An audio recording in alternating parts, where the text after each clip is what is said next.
those things on stage. Exactly. It depends what you get rejected. Work instead of having a cocktail. The lavish ones. You know, some of the solutions. Considered to be the or even though, hopefully set up a neighborhood killed so easily. So that's very important. Well, it's the backbone of the U.S. Constitution, the First Amendment right of free speech. But at what point does it go too far? Can hate speech, which sometimes leads to unfortunate incidents of violence, as we've seen, be in some way regulated? Media analyst Jackie Guzda joins us today to talk about just that.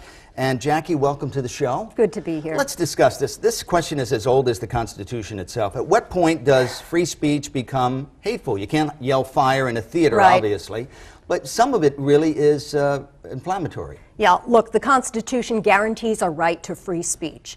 But along with free speech goes the responsibility. It is not without consequences.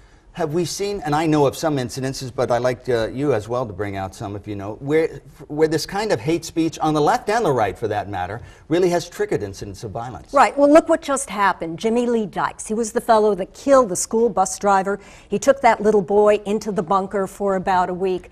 He was a decorated Vietnam War veteran. They said that he was angry at the government because he listened to right-wing conservative talk show radio constantly. It was drumming in his ear. Hate this, hate Obama, hate the government, etc.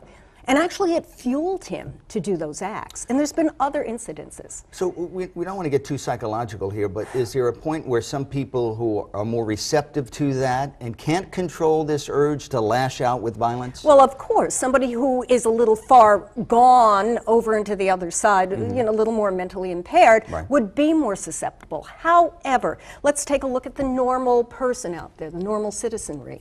If they're listening to derisive speech, if they're listening to negative labels on certain groups of people, for instance, take immigration. If you call an immigrant a locust, somebody who has created the bedbug infestation, just like Michael Savage did on The Savage Nation, you're going to be influenced by that. Yes. If you've just lost your job, say you've lost your home and you're angry, you need to vent that anger. They're giving us a target to do that. Well, let's go on a time machine. There was a time, of course, when both sides of an important issue had to be heard. It was an FCC regulation, the Fairness Doctrine. We all know about it.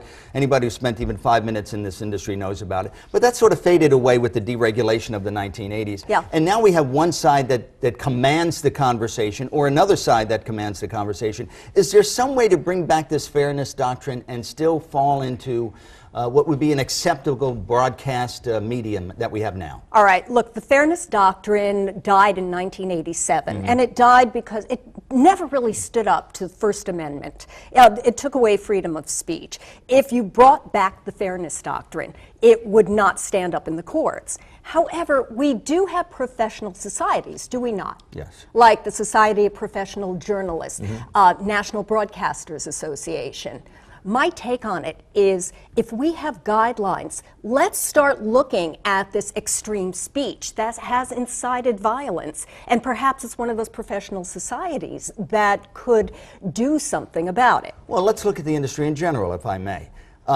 It's a business. Right. And they need eyeballs. That's right. And they need ratings. Yep. And if they, whether it's left or right, if they feed the populace that feels that way either way, what they want to hear without hearing the other side, then they get ratings. That's right. So they would argue that it is a business, and this is what we're doing. We're giving our customer what they want. Isn't that the same argument with gun control, though?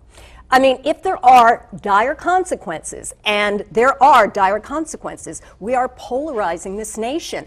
Left and right. We're polarizing the news, left and right. People aren't getting both sides of any argument anymore, unless they listen to public radio or certain cable stations, things like that. Has it gotten better or worse?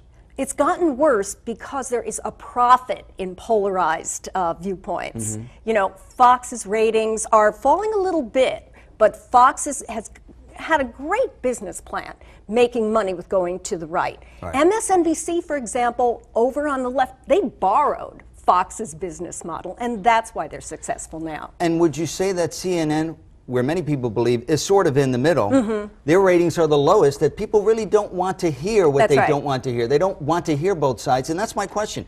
Are people ready to hear both sides if it's an important issue, or do they even care?